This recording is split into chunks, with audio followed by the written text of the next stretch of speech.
Nii, ja me alustame siit maja ees selle Kanada tsuuga juurest. See on imeline okaspuu, mida me oleme ka kärpinud, mis muidu kasvaks suureks puuks, aga millel on selline oksastruktuur hästi mõnus, langev ja seda me oleme kasutanud ka jõulupuuna, ehk siis siia on jõulutuled ka mõnikord külge pandud kenasti. Siin kõrval on näha kohe istutusala, kus on püsikud maha lõigatud ja just selle ala peal annab suuresti efekti siis, siin on üks lehis, mis on leinavormis, siis jälle üks aedortensia, millel on õisikud lõikamata ja see Kanada tsuuga.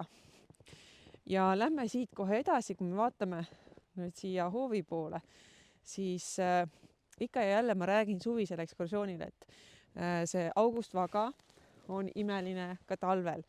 Ja talvel tulebki see imelisus temal esile just kas siis härmatisega, kas siis esimese lumega, suure lumega ja võrakuju. See on see, mis tema imelisust nii-öelda annab, imelisuse annab. Ja seal all on näha siis üks niitjavõrseline ebaküpress, mis on praegu lume all, ei saagi aru, kas ta on mingi lehtpuu või okaspuu või mis ta seal on.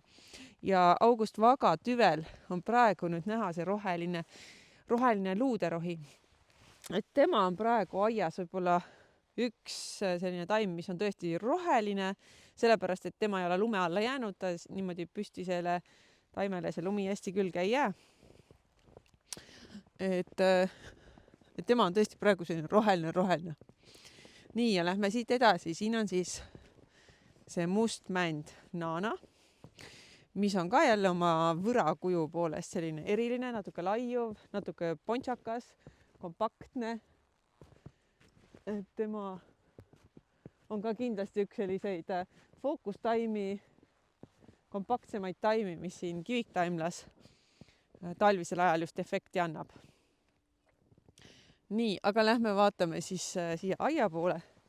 Neid struktuursemaid asju, mis praegu näha on, mida suvisel ajal lihtsalt ei näe, sest et püsikud on nendest kõigest üle. Siin on siis jugapuud, vormi pöetud jugapuud, mis tulevad ka nüüd lumega hästi esile, kusjuures neid ei ole nüüd sel suve lõpus pügatud, neid pöetakse siis järgmisel kevadel uuesti vormi, aga vorm on nii-öelda aimatav. Siis elupuud erinevad, seal taga jälle need falki pöetud vihmavarjukujulised elupuud, mis muidu oleks hukka saanud. Siis selle halli nulu all, selle suure puu all ka jugapuud, kes on ennast ise sinna külvanud ja kes nüüd oma vormi seal saavad. Ja sa näed, siin maja taga on juba rohkem ära lõigatud püsikuid, sest et lõikamistöödega me oleme sügisel alustanud ja järjest läheme edasi.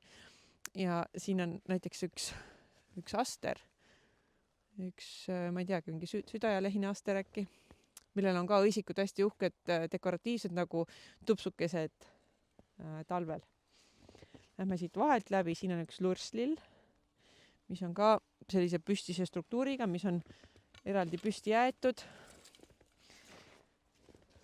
Nii, siis siin on osa asju juba lume all pikali vajunud. Üks nendest on kaelusussitatar, kes praegu kindlasti püsti ei ole, aga keda ei tohiks talveks maha lõigata, sest et tema vajab muidu lisatalvekatet, ta on natuke külmaõrn. Paljud sordid. Nii, siis on siin kobarpeade õievarred, väga uhked, sellised püstised nuiad. Jälle tulevad esile, kui neil on mingisugune taust. Seal on taga üks ebaküpress taustaks. Ja kui aias sellise lumega olla, siis näeb nagu väga palju neid erinevaid struktuure, näeb erinevat sügavust just, kui on kasutatud siis erineva struktuuriga taimi. Kui meil on ainult floks ja pojeng, siis floksi ala näeb selline välja nagu siin praegu, ehk siis selline pruun ja ma ei tea, mitte midagi ütlev, aga kui sinna vahele on pandud ka midagi muud, kõrrelisi, mingeid õhulisi püsikuid, siis see tulemus tuleb juba teistsugune, tuleb visuaalselt nauditavam, põnevam, mitmetahulisem. Siin on jälle see imeline sile sügisaaste rannekevander jõukt. Nii, ja vaatame siia artišokipeenra poole ka. Artišokid on juba siin talvekatte peale saanud. Siis Austraalia hiidhirss on veel paljas, see saab ka varsti siin katte peale. Monardad oma nupukestega püsti. Nii, ja vaatame siit kaugemalt ka. Et talvel on see pilt hoopis teistsugune kui suvel, loomulikult. Ja sellise lumise talvega on nüüd need okaspuud siin tumedad vahel. Isegi kui see lumekiht siin või kirme peal on, siis on nad püstised, tugeva struktuuri andjad. Oleneb vormist, siin on üks siuke laiuv ka lehvikjas.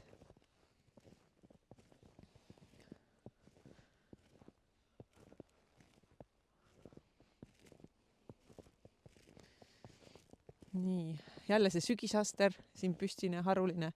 Siis on üks elupuukera ja sellise lumega, värske paksu lumega on nüüd see koht, kus tuleb hakata vaatama, et need lumed õigel ajal maha saaks. Siin on paks lumekiht juba peale jäänud. See elupuu on nüüd hästi pöetud ja hästi tihe ja tugeva struktuuriga, et temal väga ei juhtu midagi, kui ta lumi peale jääb. Aga kui sul on elupuu, mis on pügamata, keravorm näiteks, või on mingi püstisem ka ja liiga palju sellist märga lund, paksu lund tuleb peale, siis tuleks ta kindlasti see lumi pealt ära pühkida, ära ajada, muidu ta võib sul lihtsalt katki minna ja oksad välja murduda. Nii, siin on üks kõrreline harilik sinihelmikas, variegata, ka oma heledate kõrtega, väga dekoratiivne, romantiline, jääb ka talveks ilusti siin lumest välja. Nii, lähme vaatame siia tahapoole. Suure kuuse all Sabina kadakas. Ja siin nüüd struktuursed nuiad. Need on nüüd Olümpose vägiheinad. Need suured tugevad püstised, et tema õitseb juba suve lõpus ära, aga me ei lõika teda maha, sellepärast, et nüüd just talvisel ajal on see selline nagu vahetäide, mis struktuuri annab. Et sellised tühikute täitjad võivad olla küll lühiealised ja lühiajalised, aga kui nad on struktuursed ka talvel, siis tasuks ka talveks neid alles jätta ja talveks ka kasutada. Nii, siin on jälle tuntud Fireworks see kuldvits on ju. Ja siin tulevad ka jällegi need Virginia männasmailased. Virginia männasmailan on üks väga tubli tegija, mis struktuuridesse puutub. Siis on siin üks niitjavõrseline elupuu, vipkord. Ka jälle lumega tuleb see struktuur hoopis teistmoodi esile. Ja taust, kui me kaugemale vaatame, siis taust metsana, see lumi, ka puud põõsad, mis on looduses. Siin all jõe peal on pilliroog. See nüüd, ma ei tea, ei ole, kes teab, mis struktuurne ja uhke ja huvitav, aga ta on siuke pruunikas taust. No las ta olla siis. Nii, siis vaatame siinpool. Siinpool on ka mõned okaspuud, püsikud, mis on püsti. Siis on see harilik vaher. Näed, üks mutionu on ka täna juba tööl käinud. Harilik vaher Drummondi, tema oma sellise püstise võraga. Aga ka jälle, kui lumi peale tuleb, siis ma ütleks, et iga puu puhkeb mingil määral õide. Siis punane siilkübar, need tutikesed siin. Ja mitte see puishortensia, jah. Temal jäävad ka need õisikud talveks püsti. Neid me maha ei lõika. Siis hästi huvitavat struktuuri talvel annab ka vesikanep. siin on nüüd toruõieline vesi ka näeb siin keskel valge õiega. Jälle kõrrelised. Praegu siin lume all lookas.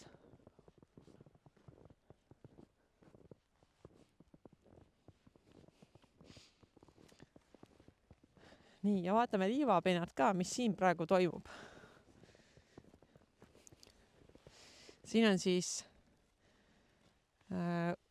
kastikud, Calamagrostis varia, mis on praegu lume all kergelt lookas. Kahkjas siilkübar. Siis on siin üks püstine õisik, see on üks roostepruun sõrmkübar, mis on ka tugeva struktuuriga. Siis mesiohakad on ka seal päris hästi veel, on neil need nutid või need pallikesed täitsa koos. Püsivad ilusti. Siis jälle see punanupp on siin vahepeal. Siin on hästi näha valge taustal tema õhulisust. Siis viltjas päevakübar. Temal on väiksemad nupukesed, aga ka jälle huvitav, et ei pea olema kõik ühesuurused, vaid natuke nende suurustega ka mängida. Siis tuleb see ruumilisus esile. Siis siin taga on jälle toruõieline monarda ja tema kõrval kohe see viltjas päevakübar oma ära itsenud nupukestega.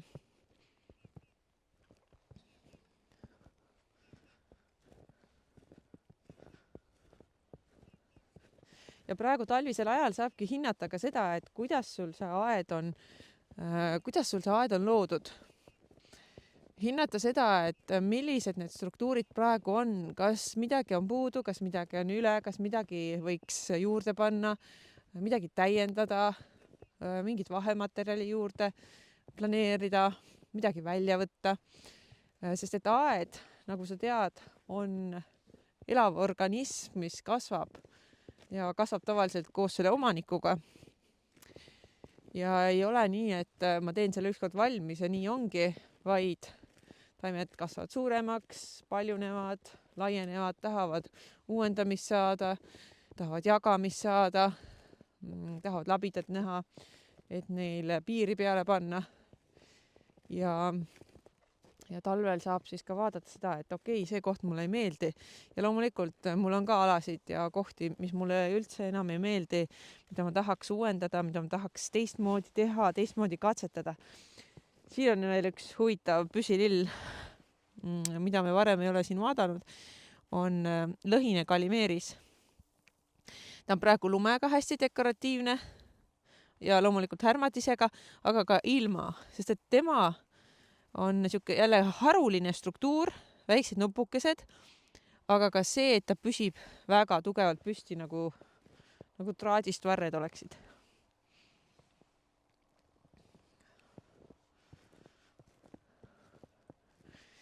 Nii, siin on üks okaspuude nurgake, kus on elupuud, siis on üks selline looklev Serbia kuusesort, mis läheb sinna üles välja. Ja siis üks ebaküpress siin vahel. Et praegu lumega, nad on lihtsalt sellised tumedamad. Siis seal taga Himaalaja kask oma valge tüvega, tema kõrval õunapuu, martsipan. Ja võt siin ees on ka jälle need Himaalaja kased, mida kõik vaatavad ja imestavad, et kuidas neil nii valge tüvi saab olla. Aga neil ongi selline huvitav valge tüvi. Nii, siis lähme aia keskele ka korraks, seal on üks lehis, millel on talvine ilu ka väga-väga oluline, ütleme väga efektne, sest et tal on keerdusoksad. Ja keerdusoksad on niisugune ka floristiline ime või floristiline hea materjal, mida kasutada siis floristikas. Just nüüd talvisel ajal, näiteks erinevate pärgade tegemisel, seadete tegemisel.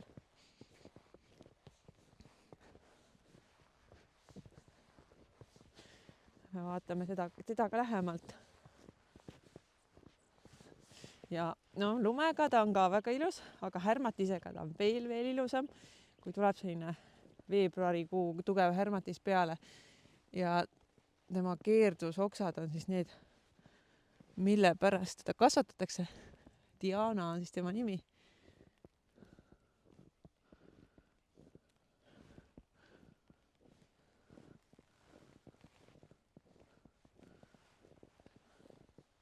Vot nii, ja jõudsimegi peaaegu siia siis tagasi üles. Tegime aiale tiiru peale. Siin on üks kadakas veel, Hiina kadakas, Blau. Siuke nagu purskkaev natuke näeb välja. Ja falki elupuud, need seenekesed või vihmavarjukesed siin.